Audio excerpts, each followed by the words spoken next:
في عام 1972 عزل العالم الفرنسي ميشيل سيفر نفسه داخل كهف مظلم تماما في تكساس على عمق 440 قدما تحت الأرض لمدة 180 يوما. لا ضوء، لا إدراك للزمن، لا تواصل بشري. كان يعتقد أن مفتاح فهم العقل البشري يكمن في علاقته بالزمن. كان يريد معرفة كيف يتفاعل العقل مع العزلة الكاملة، وماذا يحدث عندما يقطع الإنسان عن دورات الليل والنهار الطبيعية. ظن العالم أنه مجنون، حيث كان بلا اتصال بالعالم الخارجي، لا شمس لتحديد الأيام، فقط هو وحقيبة نومه والأدوات اللازمة للبقاء، وفريق يراقب حالته عن بعد في الأعلى.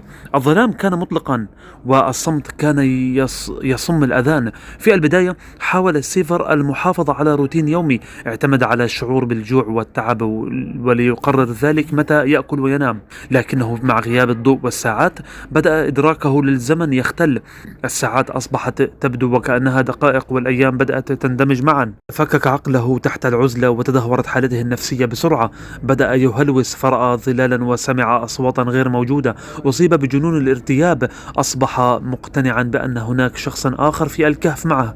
أفكاره أصبحت فوضوية وغير مترابطة. فريقه في الأعلى يراقب كل شيء، كانوا يسجلون نشاطه ليعرفوا كم من الوقت يعتقد أنه قضاه في الكهف، وبعد خروجه كانت النتائج صادمة.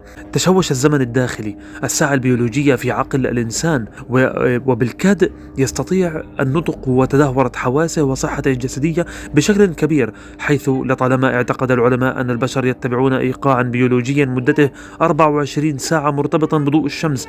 لكن تجربة سيفر أثبتت أن الجسد قادر على خلق إيقاعه الخاص بغض النظر عن الشمس، كما أن لتعاقب الليل والنهار دور كبير في الصحة العامة. كما أثبت أن الدماغ البشري يمتلك ساعة داخلية مستقلة عن البيئة الخارجية.